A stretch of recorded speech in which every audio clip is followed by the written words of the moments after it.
سلام به همه. فکرش رو بکنید چگونه یک پسر فقیر و یتیم از دل استبهای مغولستان توانست قبایل پراکنده و جنگ طلب مغول را متحد کند و بزرگترین امپراتوری متصل تاریخ رو بسازد. آیا چنگیزخان یک نابغه نظامی و رهبری بی همتا بود یا فقط یک فاتح خونریز که جهان رو در آتش و خون غرق کرد؟ در این ویدیو داستان شگفت‌انگیز زندگی او، رازهای موفقیتش و میراثی که از خود به جا گذاشت رو بررسی می‌کنیم. اگر به تاریخ و شخصیت‌های بزرگ علاقه دارید، حتما تا انتهای این ویدیو همراه ما باشید.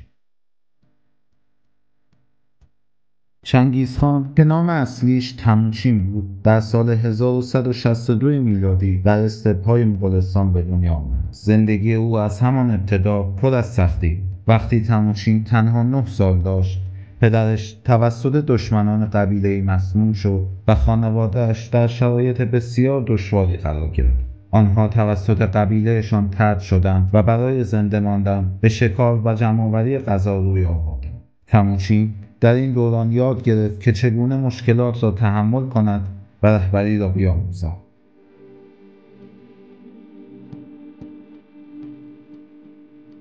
مغول‌ها در آن زمان قبایل پراکنده‌ای بودند که دائما با یکدیگر می‌جنگیدند. تموچین با استفاده از سیاست‌های هوشمندانه و اتحادهای استراتژیک توانست این قبایل را دور هم جمع کند. او به جای تکیه بر نظام قبیله‌ای از شایسته‌ترین افراد برای ساختن ارتش و دولت خود استفاده کرد. در سال 1206 میلادی تموچین عنوان چنگیزخان را گرفت که به معنای حاکم جهان است. چنگیزخان پس از اتحاد مغول‌ها به فکر گسترش قلمرو. اولین هدفش سلسله جین در شمال چین. او با تاکتیک‌های نظامی هوشمندانه این سرزمین را فتح کرد و ثروت عظیمی به دست آورد. یکی از معروف‌ترین فتوحات او حمله به امپراتوری خوارزمشاهیان.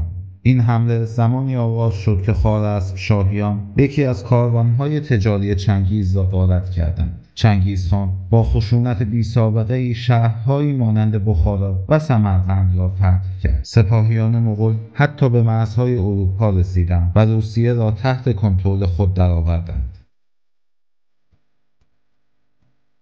چنگیزخان بر اساس شایستگی فرماندهانش را انتخاب می‌کرد، نه بر اساس نسبت یا موقعیت قبیله‌ای. همین باعث شد وفاداری افرادش را جلب کند.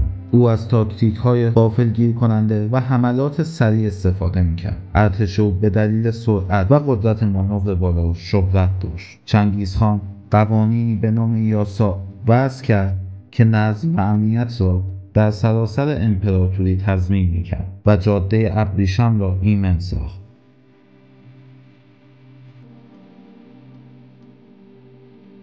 پس از مرگ چنگیزخان در سال 1227 میلادی، امپراتوری مغول به بزرگترین امپراتوری متصل تاریخ تبدیل شد. او باعث گسترش تجارت بین شرق و غرب شد. فرهنگ‌ها و اقوام مختلف تحت حاکمیت مغول‌ها به هم نزدیکتر شدند. حملات مغول تأثیرات بلند مدتی بر ساختار سیاسی، اقتصادی و فرهنگی ایران و سایر مناطق گذاشت.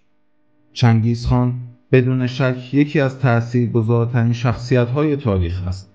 اما سوال اینجاست: آیا او یک نابغه نظامی و رهبر بزرگ بود یا یک فاتح بی‌رحم که تاریخ را به خون کشید؟ نظرتون رو کامنت کنید. اگر از این ویدیو خوشتون اومد حتما لایک کنید، کانال رو سابسکرایب کنید و زنگوله رو بزنید تا ویدیوهای جذاب بعدی ما درباره شخصیت‌های تاریخی رو از دست ندید. تا درودی دیگر، بدرود.